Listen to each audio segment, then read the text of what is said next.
Kolosas 1:1-14.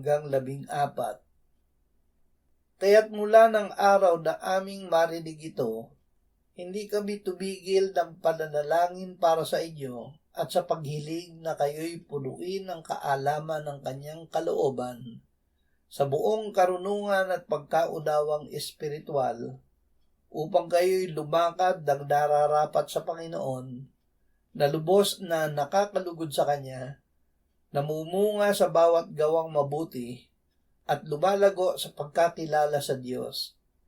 Naway palakasin kayo sa buong kapangyarihan, ayon sa kalakasan ng Kanyang kaluwalhatian, para sa lahat ng katatagan at pagtitiyaga na may galak, na nagpapasalamat sa Ama na ginawa niya tayong karapat-dapat na makabahagi sa mana ng mga banal sa kaliwanagan. Iniligtas niya tayo sa kapangyarihan ng kadiliman at inilipat tayo sa kaharian ng kanyang minamahal na anak, na sa kanya ay mayroon tayong katubusan na siyang kapatawaran ng mga kasalanan. Nasa kaharian ng liwanag. Ang kaharian ng minamahal na anak ng Diyos ay kaharian ng liwanag. Iniligtas tayo ng Diyos sa kapangyarihan ng kadiliman at inilipat sa kaharian ng kanyang anak.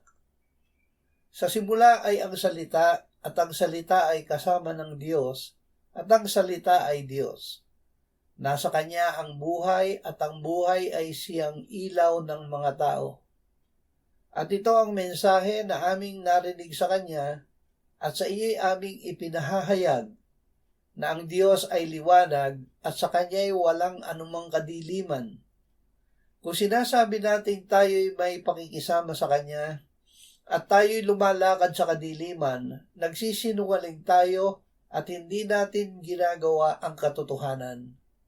Ngunit kung tayo'y lumalakad sa liwanag, na tulad niya na nasa liwanag, may pakikisama tayo sa isa't isa, at ang dugo ni Jesus na kanyang anak ang lumilinis sa atin sa lahat ng kasalanan. Sana ko ay